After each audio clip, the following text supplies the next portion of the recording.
Bismillahirrahmanirrahim. Assalamualaikum warahmatullahi wabarakatuh. Alhamdulillah, Allahumma sholli ala sayyidina Muhammad wa ala ali sayyidina Muhammad. Yang sama kita hormati keluarga besar, pejabat, pegawai PT PN 4, bapak-bapak, ibu-ibu, jamaah fardu subuh, insyaallah semuanya dimuliakan Allah Subhanahu wa taala. Amin ya rabbal alamin. Saya mengkhususkan 1 bulan 7 titik untuk tausiah di Pekanbaru dan sekitarnya. 2 titik sebelum sholat Jumat, setelah Jumat, malam Sabtu, Sabtu subuh, dan Sabtu siang. Pekan kedua, bulan ini pekan pertama dimajukan, dipercepat. Termasuklah subuh Sabtu ini kita bisa berjumpa di masjid. Bagi saya masjid ini bersejarah karena saya pulang ke Pekanbaru bulan Agustus 2008, bulan Ramadan. Saya selalu sholat di sini bersama almarhumah ibu saya. Jadi kalau saya rindu dengan almarhumah, saya syukur-syukur mampir ke sini karena dulu kami selalu sholat di sini. Masjid ini strategis di pinggir jalan, bagus, dingin, apalagi siang Ramadan banyak orang tidur di sini. Saya ada kajian rutin di sini. Dulu setiap siang dan setiap Ramadan saya selalu diberikan kesempatan Ustaz Matoblang dari tahun 2008 sampai sekarang. Mudah-mudahan silaturahim kita bisa tersambung. Tahun 2009 saya diminta oleh Ustaz Dr. Johar Arifin untuk mengisi pengajian di Masjid Islamic Center Bangkinang Selasa subuh. Waktu itu Ketua MUI Kapar Ustaz Dr. Mawardi Muhammad Saleh. Pesan beliau, Ustaz Somad bacakan kitab At-Targhib wa Tarhib karya Imam Al-Munziri. Isinya hadis-hadis targhib motivasi beramal, tarhib ancaman. Lalu saya mengkaji kitab itu sampai akhirnya berubah bupati, nama saya pun tak masuk lagi. Biasa. Nah, lalu kemudian itulah kenapa buku ini saya lanjutkan waktu terbentuk Yayasan Tabung Wakaf Umat. Buku ini terus kami kaji dan sekarang sudah sampai subuh ini pada hadis yang ke-296. Nama kitabnya kalau mau dibeli atau di-download, At-Targhib wa Tarhib, ancaman dan motivasi. Nama penulisnya Imam Al-Munziri. Kitab aslinya terlalu tebal, 1000 halaman. Lalu datang Imam Al-Hafiz Ibnu Hajar Al-Asqalani diringkas menjadi Mukhtasar At-Targhib wa Tarhib. Sekarang kita masuk hadis. Qala al-Imam Al-Hafiz Al-Munziri bisanadihi. Imam Al-Munziri dengan sanadnya meriwayatkan sampai kepada seorang laki-laki namanya Usamah bin Zaid. Usamah artinya singa. Jadi kalau ibu bapak ingin punya anak yang gagah perkasa, kasih dia nama Usamah. Nama anak saya Usamah, Ustadz Sami Ahmad Misbahi Ibadillah. Usamah bin Zaid. Nabi punya anak angkat namanya Zaid bin Harisah. Datang orang panggil dia Zaid bin Muhammad. Zaid anak Muhammad, Zaid anak Muhammad. Turun ayat. Maka Muhammadun aba ahadim min rijalikum. Muhammad bukan bapak kamu, walakin Rasulullah, dia adalah Rasul utusan Allah. Ud'uhum li abaihim, panggillah anak angkat itu kepada ayah kandungnya.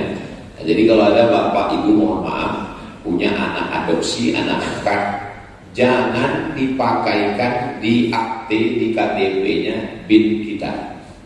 Pakai bin asli bapak. Anak angkat saya ini Pak Ustaz tak tahu bapaknya, karena saya pulang sholat subuh dapat kardus di depan rumah. Tak mungkin bin kardus. Nah, pakai bin Abdillah, anak hamba Allah. Abdillah, Abdul Rahman, maksudnya Abdul Somad, anak hamba Allah. Tak boleh pakai bin nama kita, karena itu pemalsuan nasab. Nanti orang menyangka anak kita, tiba-tiba nanti pembagian harta warisan. Adopsi anak bagus, tapi ada 3 poin yang tidak bagus menurut Islam. Yang pertama, anak angkat dipakaikan nasab bin bapak angkat, tak boleh, haram. Apalagi anak perempuan, nanti diwadikan pula waktu nikahnya, waktu mati dapat warisan pula. Yang kedua, banyak bapak angkat menulis wasiat, semua hartaku untuk anak angkatku kalau aku mati. Adapun adik-adikku selok sendalku pun jangan kalian kasih ke dia. Tak boleh. Maka ahli waris tetap mendapatkan. Kalau kita mau menyelamatkan anak angkat, kasih dia wasiat atau hibah. Beda hibah sama wasiat. Aku hibahkan tanah itu 2 hektar untuk anak angkat, langsung pindah nama. Tapi kalau wasiat, menunggu meninggal. Nah, makanya jangan senang dulu kalau dapat wasiat, karena itu tak langsung dapat, tunggu dia meninggal. Kalau yang menerima ini mati duluan, batal wasiat. Jadi kalau mau ada orang ngasih, Ustaz Somad, saya mau ngasih wasiat ini, hibah aja lah Pak. Saya khawatir pas dapat nanti.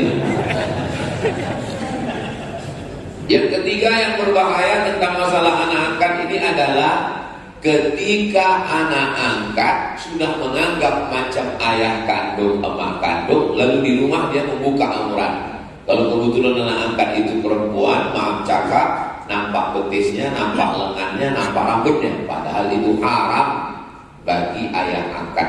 Tak boleh berdua-duaan dia di rumah. Banyak kasus berawal dari anak angkat, lama-lama jadi bini angkat. Ibu pun hati-hati. Kejahatan terjadi bukan karena ada niat dari pelakunya, tapi karena ada kesempatan. Ingat, yang di rumah itu buaya darat. Buaya ini bisa kita berkawan kalau lepas dia kenyang. Bisa. Kenapa dia patuh ke pawang? Karena disumbatkan 1 ekor ayam, kenyang dia. Kalau pas dia lapar, dimakannya juga aja. Nah, maka hati-hati, waspada. Nah, Nabi ini punya anak angkat namanya Zaid. Zaid bin Muhammad kata orang. Akhirnya panggil dia ayahnya. Maka Zaid bin Harisa. Zaid ini punya anak namanya Usamah. Usamah ini diangkat Nabi jadi panglima perang umur 18 tahun. Anak sekarang umur 18 tahun sibuk minta paket 43. Muhammad Al-Fatih jadi panglima perang menaklukkan Konstantinopel. 3 riwayat karena berbeda tahun lahir. Ada yang menyebut 19, ada yang menyebut 20, ada yang menyebut 21. Muhammad Al-Fatih jadi penakluk panglima perang 19, 20, 21. Usama bin Zaid jadi panglima perang 18. Sekarang ditanya anak-anak muda ini, berapa umur kau?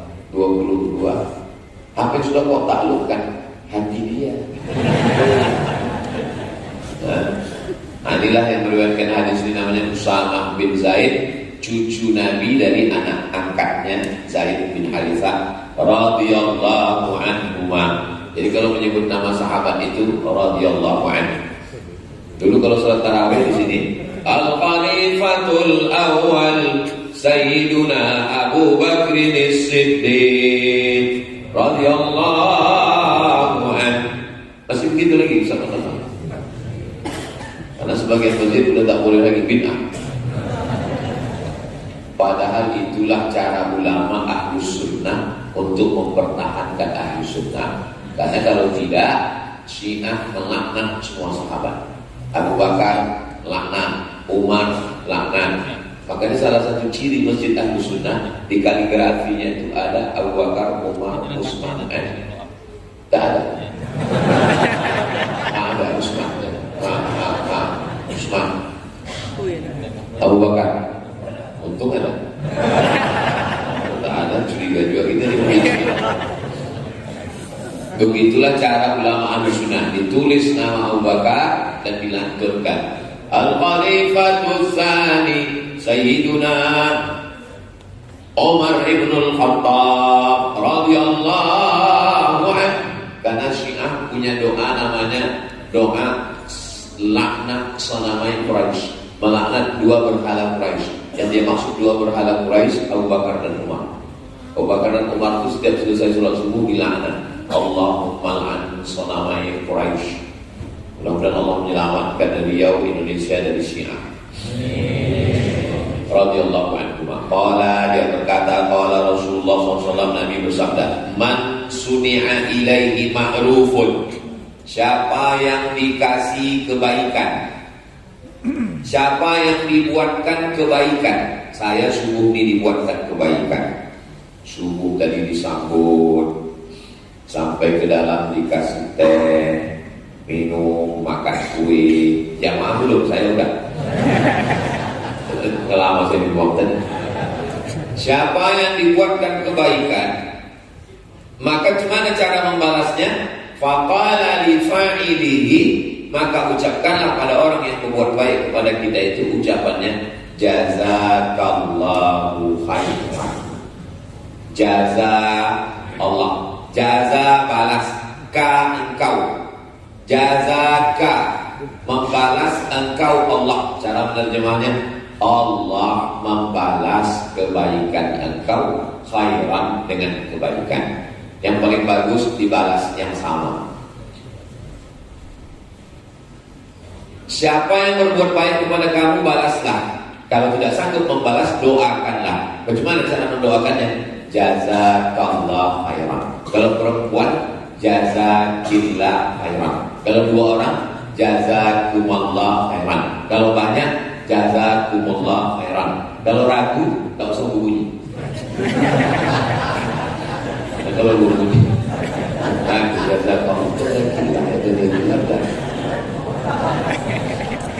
yang kau cakapkan tadi? Aku mendoakan kau. Kenapa enggak kau baca kuat? Aku takut ria. Menjaga hatiku, padahal dia tak tahu salah. Faqad ablagha fi sana.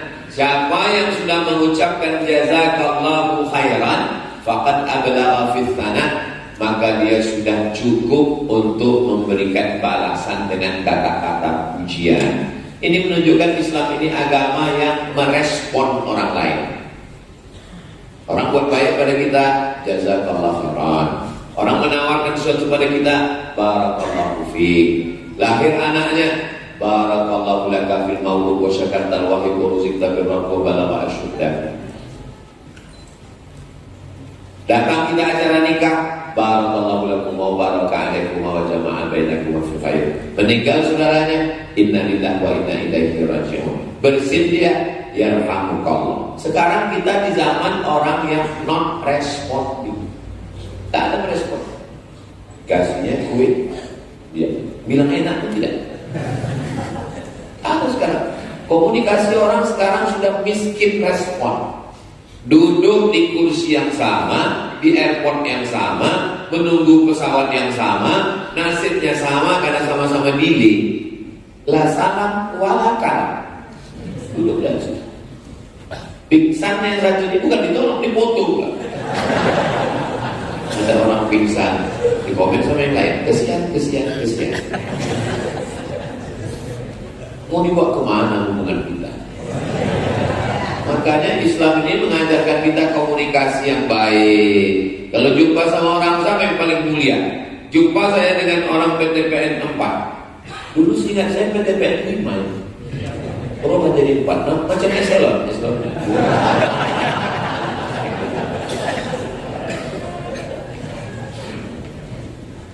Jumpa yang paling mulia kalau berdua jumpa, man awwalu man yabda'u salam. Yang pertama kali mengucapkan salam, itulah orang paling mulia. Jadi kalau saya jumpa sama jamaah itu duluan mengucapkan salam. Nah, itu lebih mulia di pandangan Allah. Assalamualaikum Ustaz. Oke, kalau saya jumpa sebelum dia salam, dia dulu Assalamualaikum. Waalaikumsalam. Kenapa?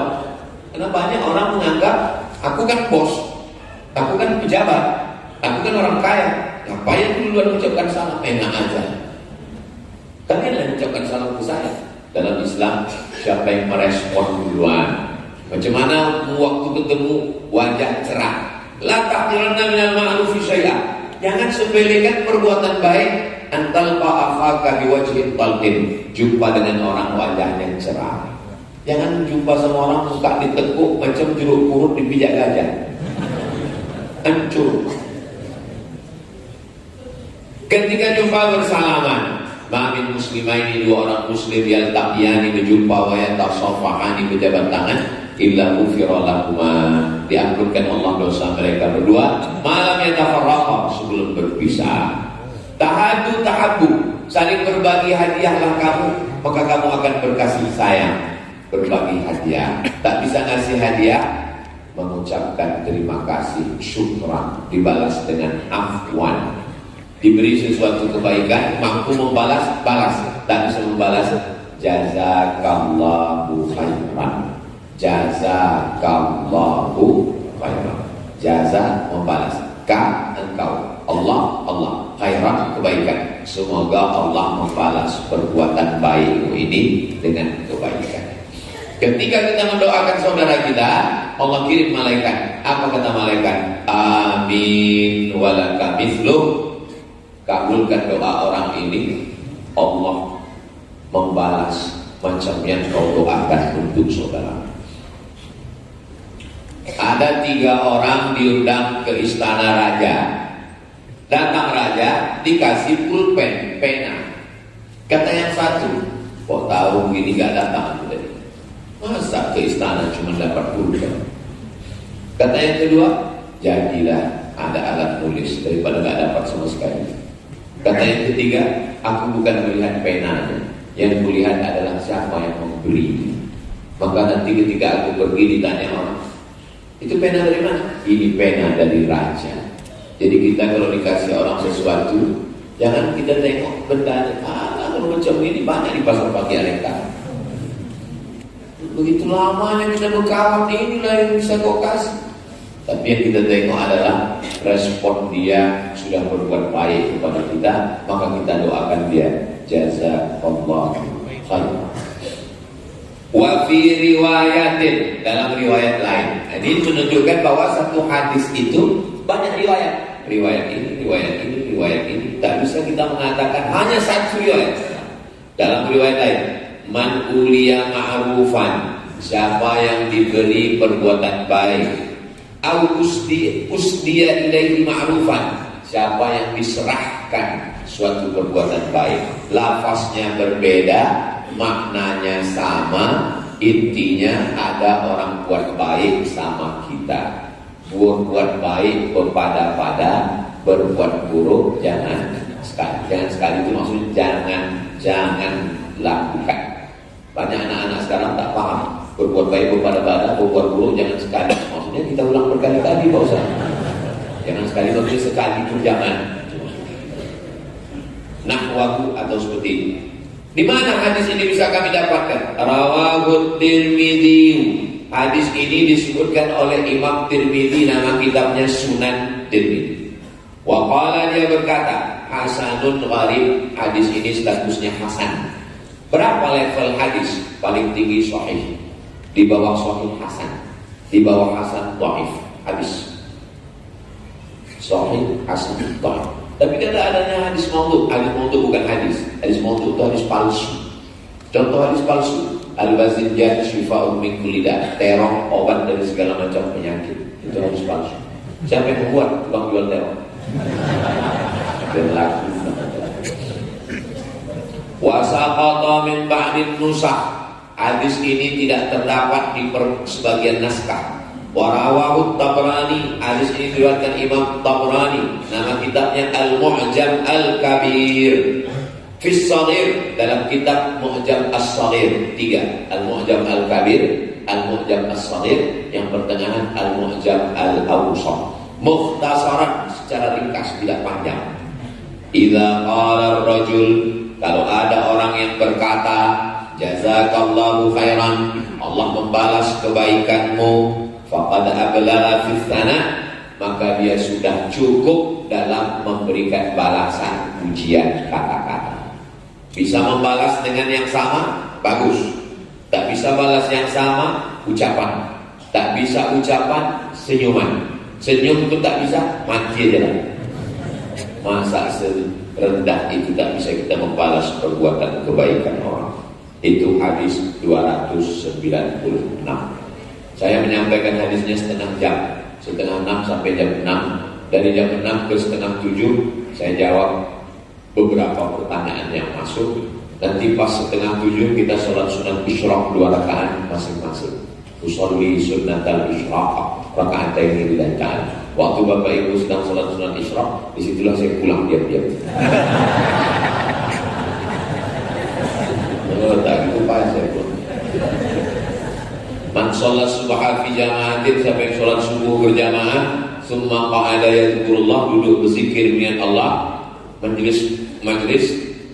Kabarnya pengajian subuh Ahad di masjid ini dulu sudah terlaksana karena satu dan lain hal off. Mudah-mudahan subuh Ahad nanti berlanjut lagi insyaallah. Karena masjid ini strategis di tengah kota, jalannya bagus, tempat parkir ada, mubazir kalau tidak dimanfaatkan. Undang ustaz-ustaz kita dekat dari kantor MDI 1000 ustaz, mintakan Ahad subuh. Karena masyarakat ini kalau tidak dikawal dengan pengajian ini, semua pergi ke Car Free Day bercelana pendek. Lari 2 kali putar, makan 3 mangkuk. Kau tahu Pak Ustaz, saya berjalan juga di sini. Hadis 297. Wa anil Ash'ath, dari sahabat Nabi namanya Ash'ath bin Qais radhiyallahu anhu, Allah meridhai dia. Qala, dia berkata, qala Rasulullah SAW, Nabi bersabda, inna ashkaran nasi lillah, orang yang paling bersyukur kepada Allah di antara kita yang ramai, siapa orang yang paling bersyukur kepada Allah tabaraka ta'ala? Ashkaruhum linnas, orang yang pandai berterima kasih kepada manusia. Siapa yang paling pandai berterima kasih kepada manusia, itulah orang yang paling bersyukur kepada Allah. Sekarang banyak orang tak tahu berterima kasih. Dikasih hati minta, banyak juga yang mengalami. Macam membesarkan anak buah ya Pak Ustaz, udah besar kita dimakannya. Tak pandai membalas budi, kacang lupa kulitnya. Karena memang sekarang kacang tak berkulit, berbungkus. Begitulah sekarang. Banyak orang berkata di zaman sekarang, kalau berbuat baik, siap-siap macam melepaskan anjing terjepit. Sudah lepas, kita kena gigit. Aku Pak Ustaz, obat aku berbuat baik. Ada saya jumpa orang. Orang biasanya tobat narkoba, tobat zina, dia tak tobat berbuat baik. Gak ada aja baiknya Pak Ustaz. Sebaik apapun kita jelek aja. Maka bagusan kita usah berbuat baik. Kalau bisa kita berbuat baik bukan karena respon orang. Saya bertamu ke rumah orang di Bogor. Tertulis di pintu rumahnya, meminjamkan uang menambah musuh. Ada foto saya depan nama, foto saya posting di Instagram. Di komen orang, betul. Begitulah manusia zaman sekarang, melilit macam ular sawah. Zaman dulu anjing jadi kawan, zaman sekarang kawan jadi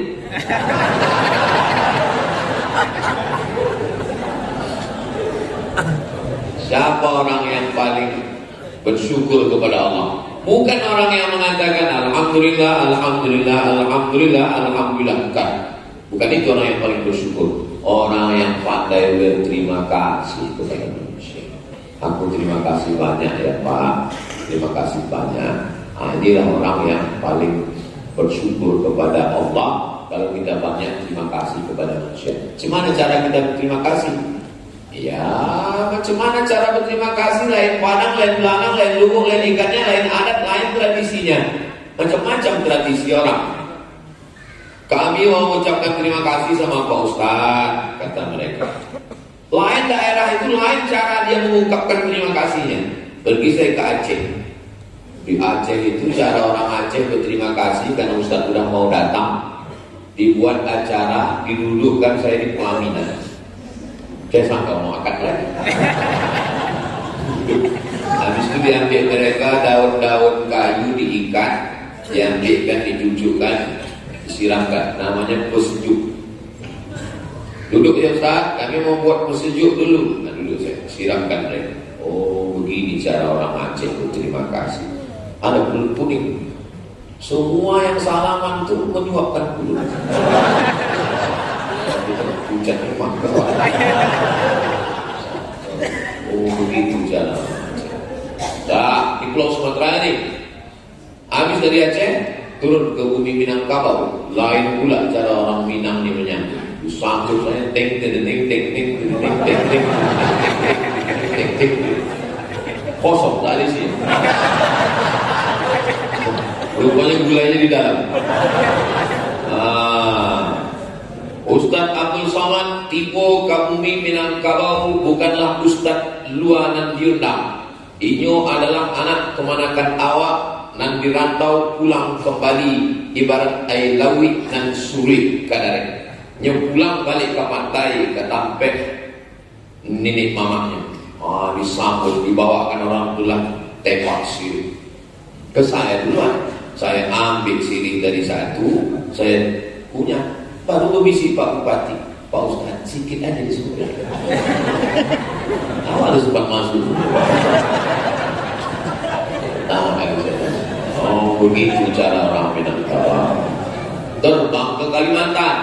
Sampai di Kalimantan dibisikkan panitia, Ustaz, nanti turun Ustaz dari airport itu dikasih orang kepala panjang. Terus Ustaz lepaskan ke tebu hitam. Nanti dipasang orang tuh tebu hitam, Ustaz potong, baru Ustaz bisa lewat. Wah, kalau sempat tak putus tuh. Sakitnya tidak seberapa, majunya itu. Keluar berita, Ustaz Somad tak bisa memotong tebu. Hilang harga diri kita kan. Mesti putus. Gitu. Tebas Ustaz. Oh, putus. Oh, begitu cara. Terbang ke Papua, sampai di Sorong. Sampai di Papua, lain pula cara saudara kita di Papua itu membalas. Sampai di airport Papua, dikasih mereka piring sebesar ini gambar burung kasuari. Apa ini Pak? Injakkan kaki Ustaz di sini. Oh, dipijak piring tadi. Piring. Habis itu dibawa pulang. Ada piring yang rumah. Tinggal bapak itu. Ada saya sangkutkan. Dipasangkan topi burung kepala di atas kepala. Begitulah cara suku di Indonesia ini unik. Bahasanya beda, cara berterima kasihnya beda. Luar biasa. Jadi kekayaan dan kita bersatu dalam bineka tunggal ika. Jadi bagaimana cara berterima kasih, bersyukur, itu lain daerah lain. Kalau di tempat kita orang pulang haji, orang rumah baru, orang mau nikah, ada namanya tepung tawar, dilam, lembaga adat Melayu. Itu juga sebagai ungkapan cara berterima kasih kepada keluarga, kepada saudara. Intinya, substansinya adalah menyambung tadi silaturahmi. Hadis yang terakhir, wa fi riwayatin, dalam riwayat, la yashkurullah, orang tidak dianggap bersyukur kepada Allah, man la yashkurun nas, kalau dia tidak berterima kasih kepada manusia. Kalau ada nampak ada orang sholat tahajudnya rajin, zikirnya banyak, atam Quran, tapi tak pandai berterima kasih kepada manusia, dia tidak dianggap bersyukur, berterima kasih kepada Allah. Maka kita ini, kalau ada orang pisang emas bawa berlayar masak sebiji dalam peti, hutang emas dapat dibayar, hutang budi di bawah. Hutang budi di bawah mati. Ingat-ingat budi baik orang sama kita. Supaya apa? Supaya kita tidak dianggap sebagai orang yang kufur, ingkar kepada Allah SWT.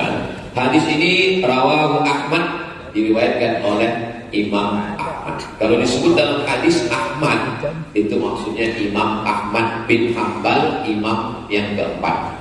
Pertama Hanafi, kedua Maliki, tiga Syafi'i, empat Hanbal. Namanya Ahmad. Jangan nanti ditanya orang Ahmad mana? Pak Ahmad Rohul bukan? Ingat kan ada Bang Ustaz Azhar. Itu hebatnya musik PTP ini. Ada pernah Anda habis waktunya.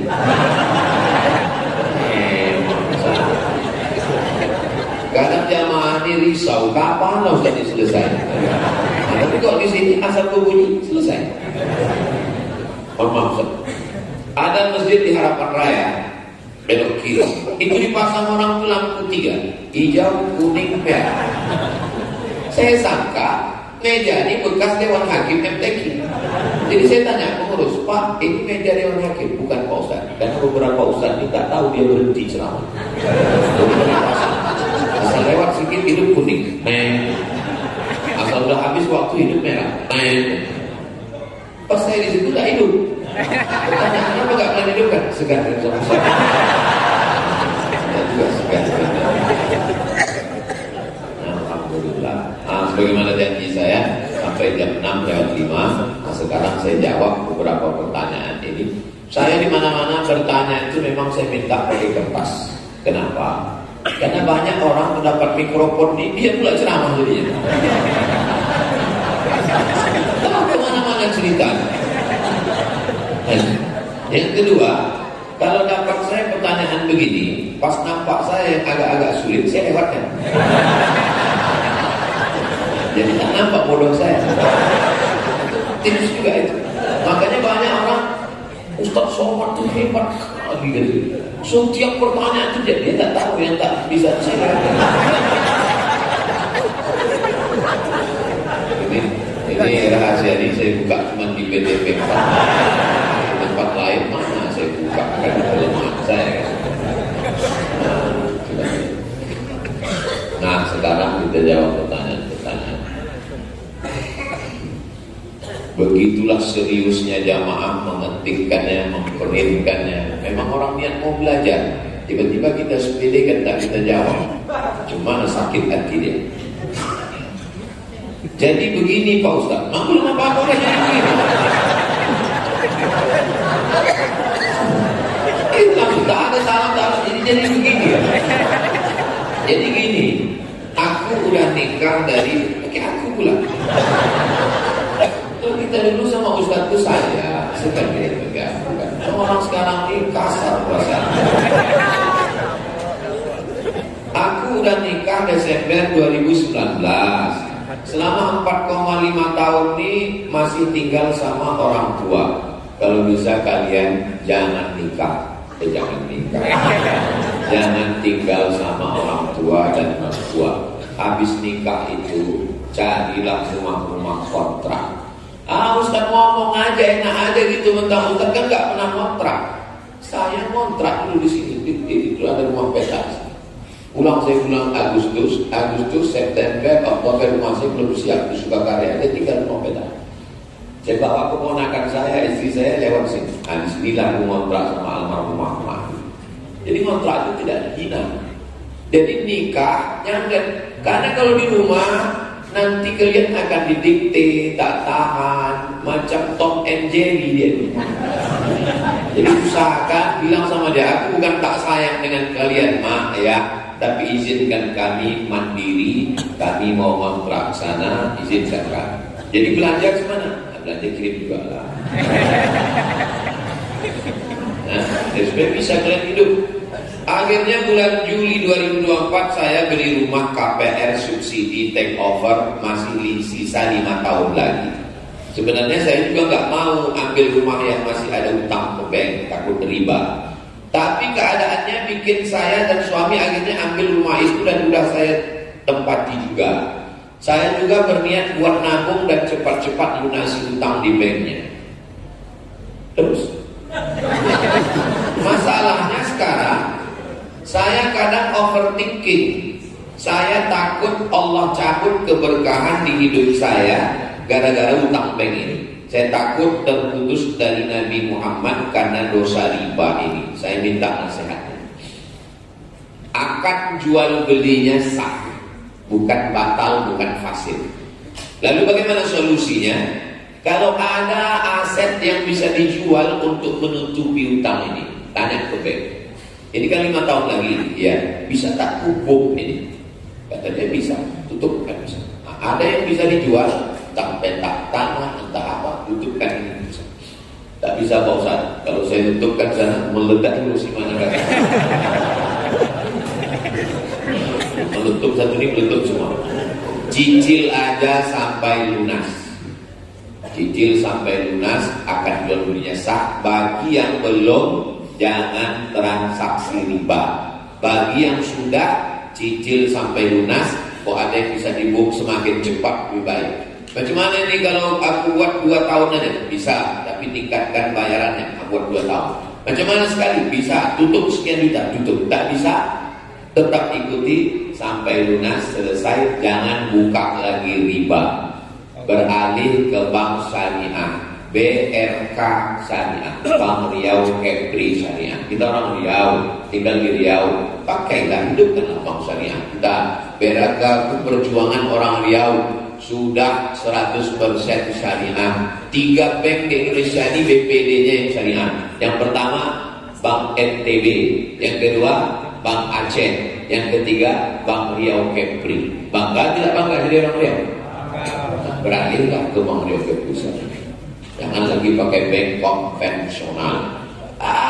Ustaz Somad itu ngomong-ngomong, kami tengok videonya banyak juga dia ceramah di bank konvensional. Saya kalau diundang di bank konvensional saya datang, saya ceramah. Tapi yang saya ceramahkan situ, bekerja di sini duitnya haram, makan haram semua. Makanya saya kalau diundang ke bank konvensional itu wal awal wal akhir. Itu yang pertama dan terakhir. Tapi sudah ada diundang. Sekarang ini sudah tak ada lagi diundang. Dikasih orang tuh minum, tak saya minum. Kenapa? Duit bank konvensional haram. Dikasih orang tuh kue, tak saya makan. Dikasih orang tuh nasi, makan dulu Pak Ustaz. Enggak, saya haram makan di bank konvensional. Dikasih orang tuh duit, saya ambil. Saya ambil, saya serahkan ke Yayasan Tabung Wakaf Umat. Ini ketuanya Ustaz Allah Bina. Karena itu, macam mana kalau Bapak Ibu menyimpan duit 10 miliar di bank konvensional, dapat bunganya. Bunganya tak boleh dibiarkan di bank itu. Bunganya itu diambil, tapi jangan dibawa pulang ke rumah. Serahkan ke lembaga yang dinikmati orang banyak. Kenapa Yayasan Tabung Wakaf Umat? Karena ini beasiswa gratis untuk siswa. Nah, dikasih. Tapi kalau mau ngasihkan duit riba begitu atau duit sogok pilkada kemarin, kasihkan aja. Bilang sama Ustaz Anom, ini ada duit. Nah, jangan pula begini Ustaz Anom, ini ada beberapa duit haram ini. Kasihkan aja. Ini begini Ustaz Anom, dari Yayasan Tabung Wakaf Umat juga kedatangan kami ini ada beberapa duit haram. Ini yang dari calon bupati kemarin, ini yang dari calon gubernur, ini yang pilkada. Kasihkan aja semua. Kita punya menerima, tak usah pula tanya-tanya. Ini hal yang mahal. Assalamualaikum Ustaz. Waalaikumsalam. Barangkali admin tahu atau tolong tanyakan ke Ustaz Abdul Somad di mana tempat hijrah beliau di akhir zaman sebelum terjadinya dufan. Tidak ada ditanya.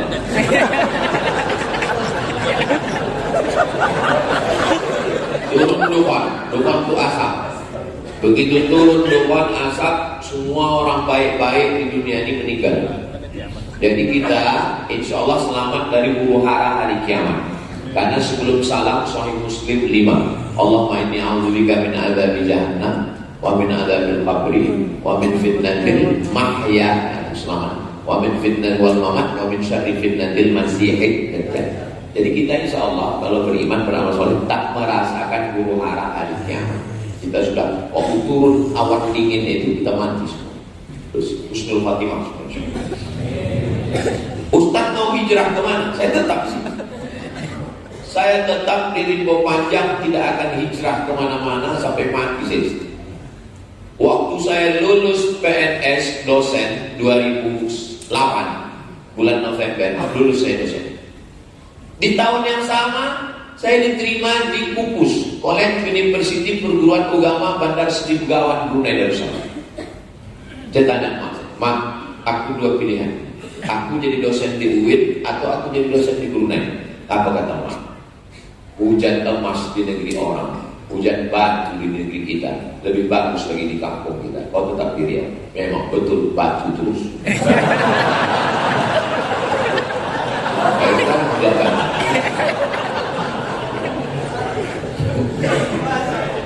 Baru saya paham logika mak saya berpikir. Kalau aku pilih dulu yang Brunei, jadi dosen saya di Brunei, siapa yang masuk ke dalam mama? Saya yang masuk ke bagian benir. Siapa yang mentablik apa? Logika orang tua itu memang kadang mereka dapat firasat. Ittaqu firasat al-mu'min, takutlah kamu firasat orang beriman. Fa innahu yanzuru bi nurillah. Kalau untuk diri saya sendiri lepas. Kalau saya jadi dosen di Brunei Darussalam, dapat rumah dinas, mobil dinas, bini dinas. Selesai. Kerja saya rumah kampus, rumah kampus, rumah kampus. Tapi mati. Tapi ketika saya di sini, saya merasakan kepuasan batin. Setahun kami 3 kali keluar. Ke Bagan Benio bisa kami bangun pondok, sudah siap. Ke suku Talang Mama, ke suku Akit Pedalaman. Sekarang Ustaz Anok buka 1 tahun laki-laki 25 orang gratis. 25, 150. Tempat saya perempuan 25. Duitnya dari mana Pak Ustaz? Channel Ustaz Abdul Somad Official YouTube itu 1 bulan duitnya berkisar antara 100 sampai 120, kadang 150. Itu semuanya habis untuk beli beras, minyak, gaji guru, bayar listrik habis. Makanya sakit hati kali kalau dituduh orang, itu Somad tuh beli mobil baru ke YouTube itu. Dari mana kau tahu? Dengar bunyi knalpotnya tuk tuk tuk. Aku suruhkan aja munculnya begini.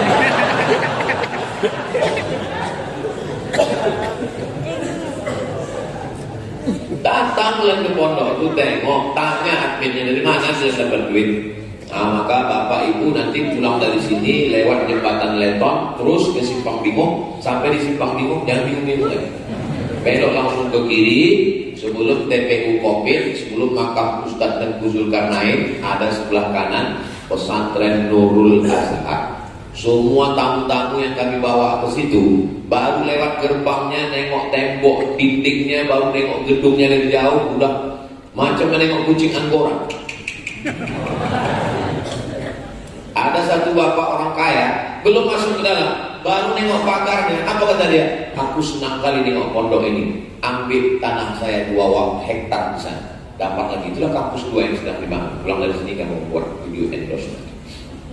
Ada juga jamaah di Kandaruri, begitu nengok kata dia, wakafkan tanah.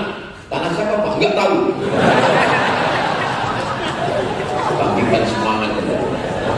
Macam-macam orang di Kandaruri. Saya tetap di sini, tidak hijrah ke Makkah, tidak hijrah ke Madinah, tetap kita jaga. Insya Allah Allah menyelamatkan kita dari dajjal, dari kafir musyrik. Allahumma ansurna 'alal qaumil kafirin. Ada link ceramah UAS, batasan umur anak laki-laki bisa jadi mahram safar bagi ibunya atau anak laki-laki umur 11,5 tahun. Anak laki-laki umur 11 tahun sudah akil balik.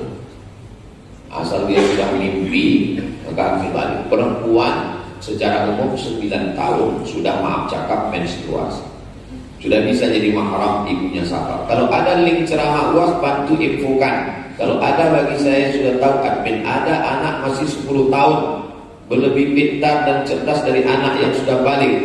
Gimana itu? Coba cari infokan linknya, kajian UAS admin, kajian mahram di YouTube. Perempuan musafir untuk haji tanpa mahram, tak ikut suaminya, tak ada ayahnya, tak ada atunya, tak ada abangnya, kata Imam Nawawi boleh. Syarat pertama, perjalanannya aman. Yang kedua, ada perempuan-perempuan yang amanah di situ. Itu maka ibu kalau pergi umroh tak ada mahram tetap boleh. Kenapa? Perjalanannya aman. Beda zaman dulu naik onta dari Makkah ke Madinah, takut perampok di tengah jalan. Mesti ada suami, mesti ada abang, adik, ayah, pakcik, atuk. Kalau tak ada, siapa yang menolong dia? Dia mau pergi ke toilet ke balik-balik bukit, siapa yang menemani? Zaman sekarang ada security, ada polisi, aman, tidak ada fitnah. Tapi perempuan-perempuan yang bekerja di kantor, jaga kehormatan suami. Ustaz Somad, istri saya ini dilarikan kepala dinas. Kenapa bisa begitu Pak? Mereka keluar kota, saya yang mengantar ke airport. Saya bilang sama Pak kepala dinas nih, titipkan istriku ya Pak. Betul-betul dijaga Pak Ustaz. Kenapa kau latah? Kalaupun terpaksa ibu harus keluar kota, jangan dengan laki-laki yang tak mahram. Perempuan bekerja, masuk kantor, berangkat jam 7 pagi, masuk kantor jam 8, pulang jam 4 sore, sampai rumah jam 5, macet sampai jam 6, azan maghrib, sholat isya, makan. Sama suaminya cuma 3 jam, 9, 10, 11. Sama laki sendiri 3 jam, sama laki orang 10 jam. Akhirnya apa kata orang barat? Witing trisno jalarak suko kulino. Cinta tumbuh karena sering bersama. Berawal dari tukaran nomor, merasa nyaman, akhirnya terjadilah apa yang terjadi. Tapi kalau ditegur Ustaz, kenapa kau berdua-duaan makan siang di jalan? Udah macam abang saya, udah macam pakcik saya, udah macam berawal dari macam, berakhir dengan macam-macam. Waspada. Saya seorang wanita pekerja, umur saya 40 tahun. Dulu pernah terpikir untuk menikah sambil kerja. Karena saya lebih mendulukan karir, maka saya undurkan tidak menikah. Karir dulu baru menikah. Sampai keluarga banyak yang membuli saya. Namun sampai sekarang kecil rasanya hati untuk menikah. Pertanyaan saya, apa saya berdosa atau apa solusinya? Nikah ini tak usah panjang-panjang pikir. Mau dia mau, kita jadi lagi. Jangan sampai cinta kelapa. Kita cinta orang tak apa-apa. Dari mana datangnya cinta? Dari Facebook turun ke WA. Dari mana datangnya kecewa? Waktu jumpa mukanya beda.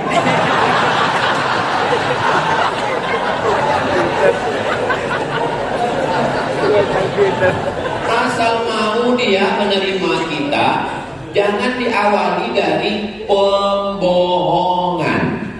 Fotonya dia udah bohong, pas di-upload rupanya udah 5 kali filter.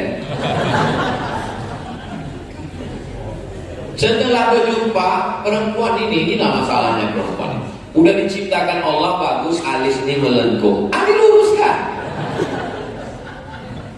Tuhan aja dia nggak percaya, apalagi kamu. Tidak, ibu-ibu di sini baik semua. Mendengar ceramah Ustaz Somad itu kuncinya satu, jangan kesini. Ada beberapa jemaah tersinggung pulang meninggal. Nah, jadi jangan kalian tunda-tunda. Perempuan ini begitu.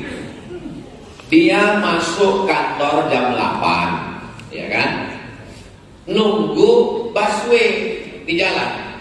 Keluar dia dari rumah jam 7. Pas jam 7 lewat busway. Pas lewat, penuh kali busway-nya, nantilah. Dah 7.15 lewat taksi. Alah, tak pakai AC pula. Nanti berkeringat. Ayolah 7.30 lewat busway lagi. Gak ada tempat duduk berdiri. Enggak lah. 7.45 lewat ojek. Daripada terlambat ini menjadilah. Paham kan? Jadi nanti kalau nampak ada wanita karir, orang kaya, jabatannya tinggi, dapat lakinya biasa-biasa, itu 7.45.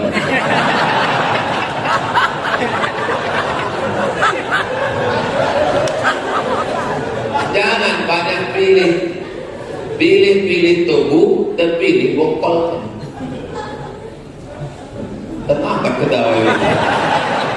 Ini kan dari 7.45.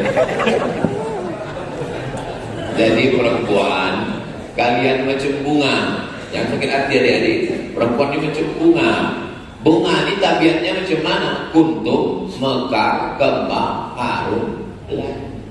Perempuan puncak cantiknya 25, habis itu dia lain. Beda sama laki-laki. Kami ini puncak kuntumnya itu 40. Saya ini senang puncak-puncaknya.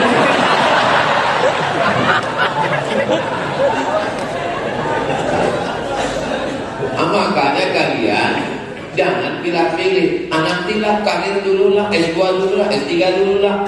Pala selesai ditengok muka. Tuh. Akhirnya kemana? Akhirnya pergi ke klinik kecantikan. Suntik ini naik, suntik ini naik, suntik ini naik, suntik ini naik. 2 bulan turun. Asal mau dia nikah, udah. Apalagi yang mau dicari hidup ini? Sesudah nikah, mau dia menerima kita apa adanya, susah senang bersama. Bang, aku cuma minta kau mendampingi aku sampai kematian tiba. Setelah itu kita berjumpa di surga Jannatul Firdaus. So sweet aja. Aku nih bang S2, S3, anak orang kaya, duitku banyak. Jangankan gajiku, nyawa aku kasihkan kau, ambil. Tapi kalau kau macam-macam, satu kesalahanku dalam hidup ini bang, apa dia? Mencintai.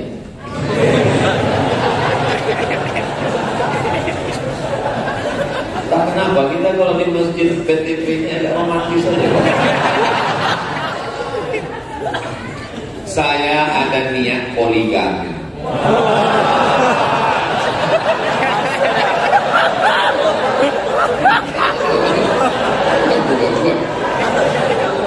Tapi takut sama istri. Apa hukumnya takut sama istri?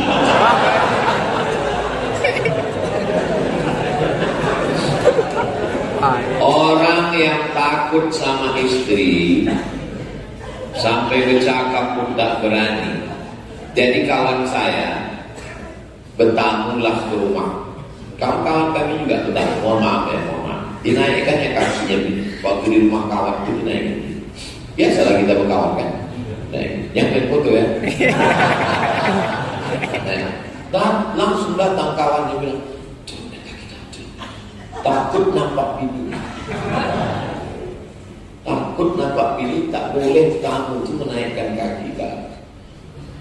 Laki-laki yang terlalu takut sama pipi itu nanti kalau meninggal dia tak kena azab kubur.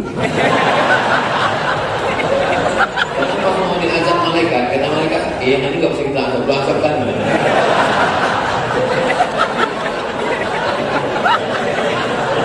Tengok lepaskan kita. Cuma ada sesuatu yang terlepas. Ibu jangan khawatir suami ibu nikah lagi. Tidak akan. Kenapa? Karena di Indonesia ada hukum laki-laki tidak bisa menikah sebelum ada surat yang ditandatangani materi 6.000 yang sekarang sudah naik jadi materi 10.000. Makanya ibu sebelum tidur itu pastikan di dekat tempat tidur itu tak ada materi. Karena banyak orang saya tengok beberapa perempuan pas foto dibuatnya materi di sini. Bahaya itu. Materi sama pulpen sama kertas jangan sampai ada. Takutnya tanda tanganinya. Kemudian surat yang sudah ditandatangani itu dibawa ke pengadilan agama. Hakim bertanya, benarkah ini surat pernyataan ibu siap suami menikah lagi? Benar Pak Hakim. Tanda tangan ibu? Iya. Tidak ada paksaan dari pihak manapun dan penuh kesadaran. Putuskan dari Pak Hakim. Sudah silakan tanda tangan. Jadi ibu jangan takut, bapak tidak akan sudah terkunci ya, oleh hukum namanya kompilasi hukum Islam Indonesia. Ibu ceritakan biar supaya tak naik asam lambung. Gimana Bu? Udah tenang ya? Aku agak tenang aku dulu. Udah tadi agak cemas. Bagaimana kita menyikapi paham Wahabi yang sangat meresahkan jamaah masjid? Spesialis Wahabi ini Ustaz Al, tonton nanti channel dia. Persimpangan kita yang tak bisa ketemu, tak ada titik temu itu 3. Yang pertama masalah bid'ah. Maulid Nabi bid'ah, tahlil bid'ah, Isra Mi'raj bid'ah, nuzul Quran bid'ah, halal bihalal bid'ah, 1 Muharram bid'ah. kunut subuh bid'ah, salaman selesai sholat bid'ah, zikir bersama bid'ah, mengangkat tangan mengusap muka bid'ah. Ketika kau katakan saudaramu bid'ah, maka kau sama dengan mengatakan dolalah fitnah. Kau pelaku bid'ah, kau sesat, kau masuk neraka. Itu satu simpang yang kita tidak bisa dijumpa. Yang kedua, masalah tawassul.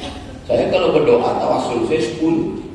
Atawassalu ilaika bihaqqi nabiyyika Muhammad sallallahu alaihi wa alihi tahirin wa ashabihi al-mayamin wan nabiyyin was-siddiqin wasyuhada was-shalihin wal malaikatil muqarrabin wal ulama'il 'amilin wal awliya'is shalihin. Aku bertawassul kepada ya Allah berkat Nabi Muhammad, berkat wali-wali. Bagi mereka orang yang bertawassul itu musyrik. Jadi mereka menengok saya di musyrik. Itu mereka tak mau datang ke pengajian saya. Karena dibilangnya sholat itu luas, Ustaz tadi sepuluh. Yang ketiga, saya kalau jumpa ayat mutasyabihat, yadullah, tangan Tuhan, itu mesti ditakwil menurut Imam Asy'ari. Yauma yukshafu an saqin, betis Tuhan. Tuhan tidak pakai tangan, tidak pakai betis. Tuhan itu walam yakul lahu kufuwan ahad, laisa kamitslihi syai'un, wujud tidak baqa mukhalafatuhu lil. Sedangkan mereka mengatakan Tuhan bermuka, Tuhan bertangan, Tuhan berkaki, Tuhan duduk di atas aras, Tuhan turun malam-malam naik lagi ke atas. Kata mereka siapa yang mentakwil kafir. Jadi saya ini di mata mereka pelaku bid'ah, musyrik, kafir. Jadi bagaimana cara melawannya? Panggil ustaz pakar-pakar yang alim. Ustaz Al-Naqi termasuk spesialis bidang itu. Apa yang mereka permasalahkan? Kaji. Ustaz, ini masalah salam selesai sholat.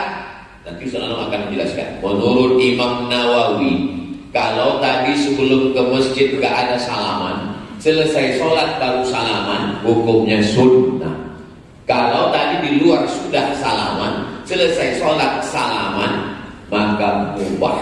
Itu Imam Nawawi yang hafal Sahih Muslim. Jadi jamaah ini dicerdaskan dengan ilmu. Ada kegiatan maulid, buat terus. Masjid kita ini masih ada maulid, buat terus. Jadi kalau mereka membedakan bina, buat terus sampai akhirnya dia capek. Bina. Kuncinya dua aja. Kalau capek kita menang dia, capek dia menang kita. Makanya kami sama Ustaz Anwar kami buat sama Habib maulid arba'in, 40 malam maulid kami gas. Bina katanya, Maulaya salli wa sallim. Ada capek kan? Capek kan ada. 40 hari maulid.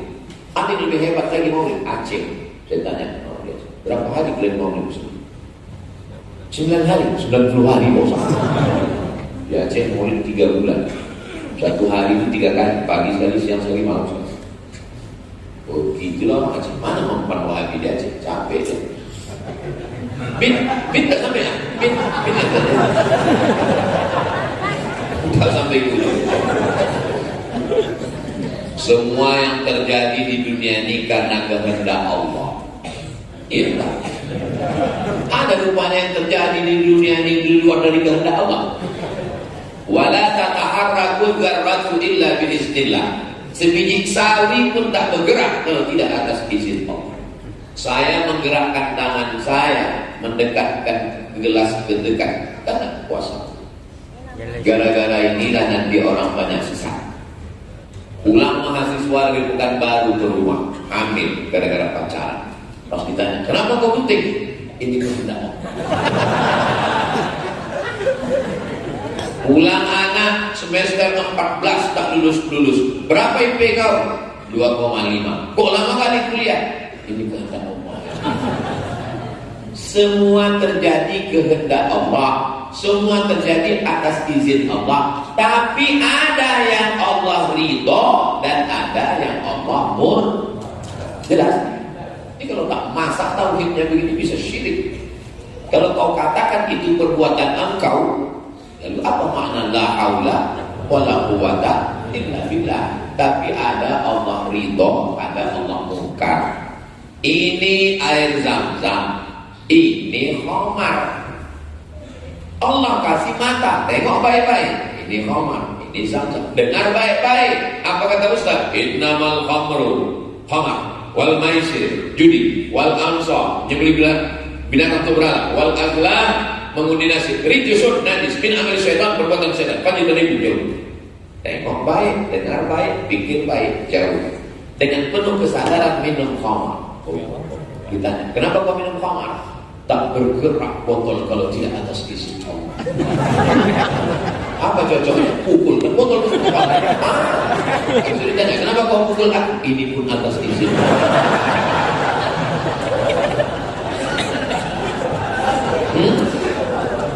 Jelas? Ada yang Allah ridha, ada yang Allah murka. Inna sam'a, kau kasih kuping, telinga, wal basar, mata, wal fuad, hati dan pikiran, pakailah untuk mencari ridha Allah. Jangan minta surga, karena kalau minta surga cuma dapat surga, tapi kalau minta ridha Allah semua dapat. Makanya doa kita, Allahumma inna nas'aluka ridha. Mudah-mudahan kita semua mendapat ridha. Semua bilang amin. Ada satu ibu diam aja. Ibu kok dia? Aku udah dapat ridha. Rupanya nama suaminya Pak Ridho.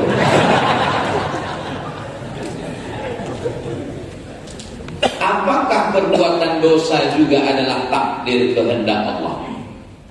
Ada hukum sebab akibat, ada takdir. Kecicilan, tinggalkan kunci motor di motor, gasnya hidup, berbunyi di depan toko, masuk ke dalam, pulang hilang. Itu hukum sebab akibat. Ambil pisau potongkan mulai sebab akibat. Dikunci stangnya, dikunci rantainya gempok, belikan rantai besi, ikatkan ke batang pinang. Keluar dari masjid, sama pinangnya digergaji orang. Kan udah cukup usahanya kan? Barulah kau katakan ini takdir Allah. Anak ini dijaga, dipelihara, terjadi juga yang terjadi. Maaf cakap. Anak-anak gadis yang diperkosa di Bosnia oleh tentara Serbia, Slobodan Milosevic, laknatullah alaihi ajma'in. Itu takdir. Tapi anak kita kuliahkan ke kota, kita belikan rumah, kita kasih mobil, kita kasih kunci, kita biarkan pacaran.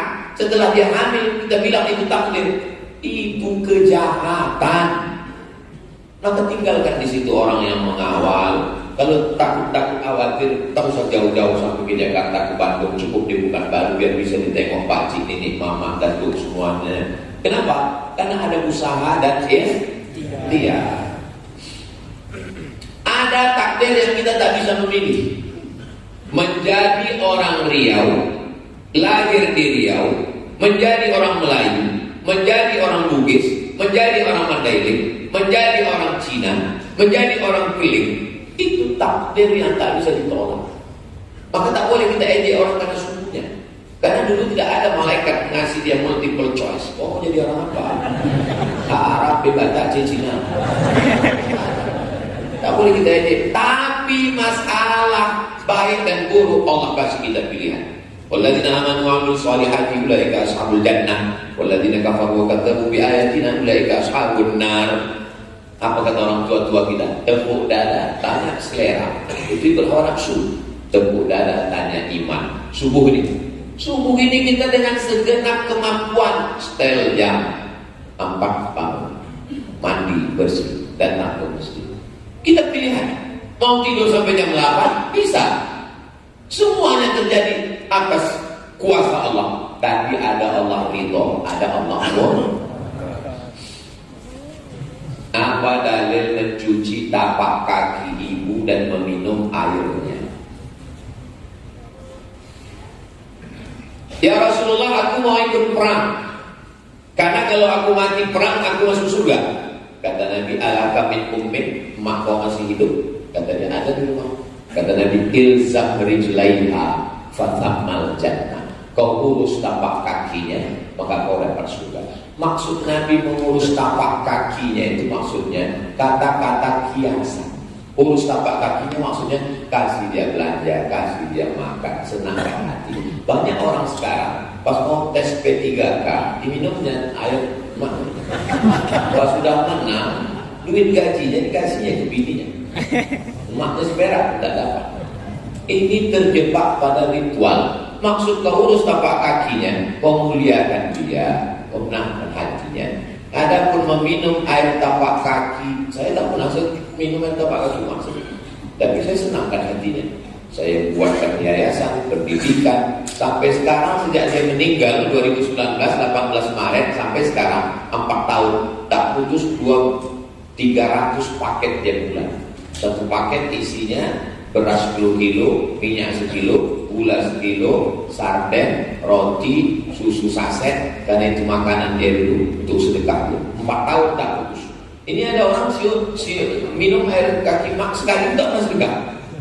Apa itu? Terjebak pada ritual. Nah, jadi tidak disuruh Nabi Muhammad SAW kalau mau urus dia sebaik-baiknya. Ini pulang dari sini, belikan makanan kesukaannya, datang ke rumahnya, belikan kain, senangkan hatinya. Jangan sampai pulang tak membuat apa. Apa hukum zakat profesi yang dipotong langsung oleh manajemen tempat kita kerja? 2,5%. Jadi kalau dapat 10 juta 250.000.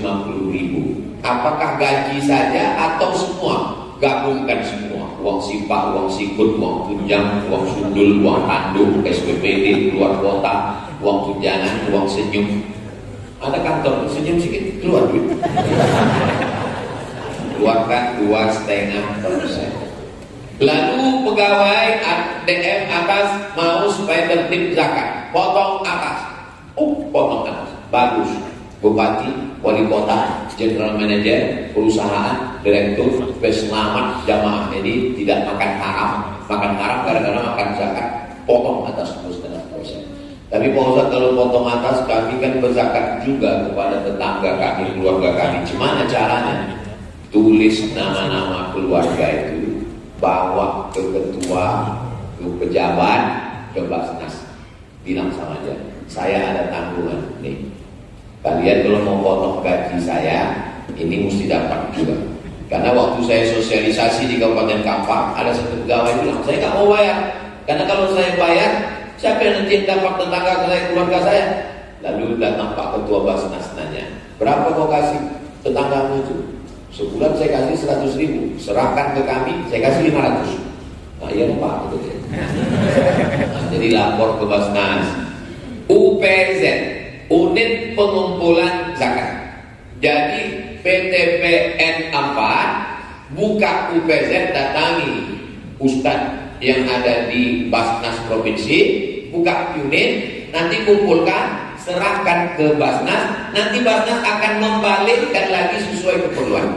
Nah, jadi bahwa kita di PTPN ini ada keluarga, ada jiran, ada kawan, ada sahabat, didata sekian orang. Nanti duit yang balik itu bisa lebih besar daripada yang diserahkan ke sana. Kenapa? Karena di Basnas Provinsi itu, di Basnas Kabupaten dikumpulkan semua dari personal, perusahaan, BUMD, PT, kumpulkan semua baru disebarkan lagi. Karena zakat ini kalau sendiri-sendiri macam satu batang lidi, tapi kalau banyak dia macam satu sapu lidi. Satu batang lidi apa yang bisa dibuat? Membuang botol patah. Tapi kalau sapu lidi, pencuri mati. Terakhir kertas. Apa dia Ustaz? Awal dibalik. Untuk mendapatkan pahala sholat berjamaah 27 derajat, apa syaratnya Pak Ustaz?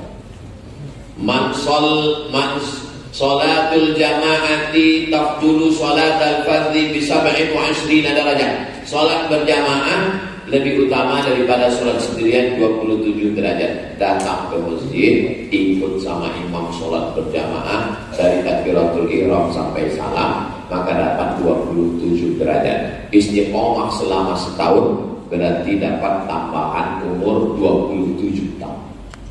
Itu jangan satu sholat. Istiqomah sholat berjamaah di PTPN 4 ini selama 1 tahun berarti bertambah pahalanya 27 tahun. Jadi kalau ada yang istiqomah di sini 10 tahun berarti umurnya bertambah 270 tahun. Inilah yang menjawab kenapa umur kita pendek sedangkan umur umat Nabi sebelumnya panjang. Umur Nabi Nuh 950 tahun. 950 tahun, bayangkan berapa kali ikut pilkada itu.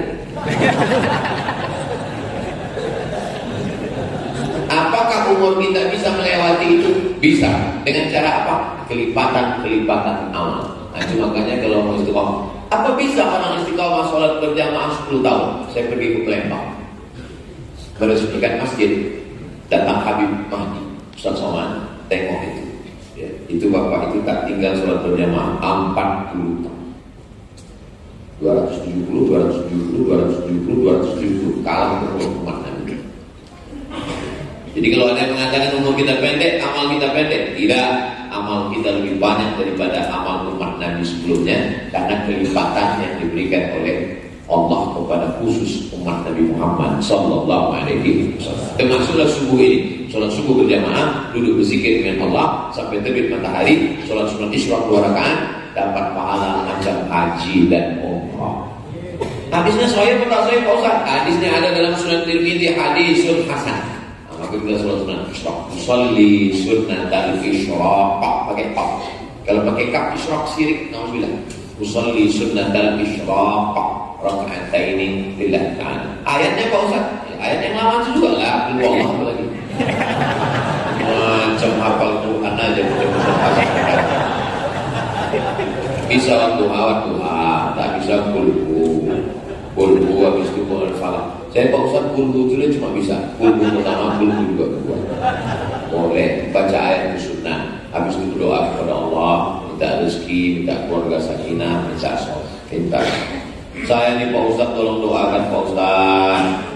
Mau minta apa? Saya belum punya anak Pak Ustaz. Umur berapa? Udah 40 tahun. Kenapa belum punya anak? Belum berbini. Berbini dulu. Al-hadirin niat untuk niat yang baik-baik ini semuanya. Al-Fatihah.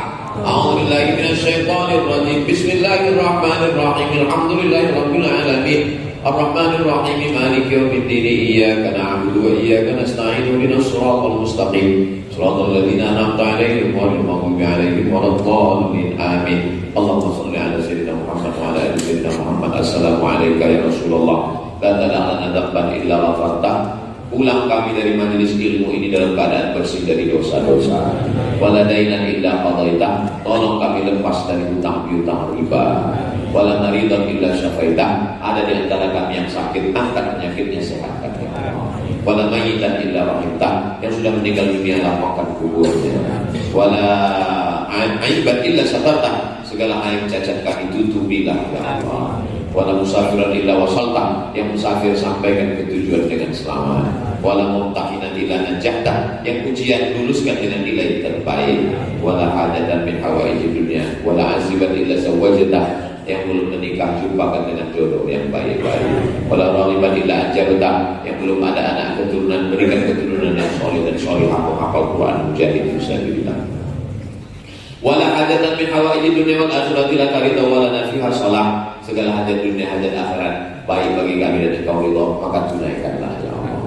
Rabbana fil lana dzunubana wa liwalidayna warhamhuma kama rabbayana shaghira. Allahumma dafa'na al-ghala wal waba wal fahsya wal riba wal zina. Selamatkan kami, keluarga kami, diri kami, negeri kami dari malapetaka, bencana, riba, LGBT, perbuatan zina, perbuatan keji dan mungkar. Waqti bisalihati amalana, tutup umur kami dengan husnul khatimah. Wajma'na ma'al habibil Mustafa fi jannatikal ula. Sebagaimana kau kumpulkan kami subuh ini, kumpulkan kami nanti di surga Jannatul Firdaus. Rabbana atina fid dunya hasanah wa fil akhirati hasanah wa qina adzabannar. Wassallallahu ala sayyidina Muhammad wa ala alihi wasallam. Walhamdulillahi rabbil alamin. Taqabbalallahu minkum minna minkum taqabbal ya karim. Banyak kata-kata saya menyinggung perasaan tak berkenan di hati Bapak Ibu, saya mohon maaf. Saya tutup dengan pantun penutup, menangkap puyuh di Bukit Selasih. Thank you dan terima kasih. Assalamualaikum warahmatullahi wabarakatuh. Waalaikumsalam. Mohon Bapak untuk kenyamanan Ustaz kita, Tuan Guru kita, supaya beliau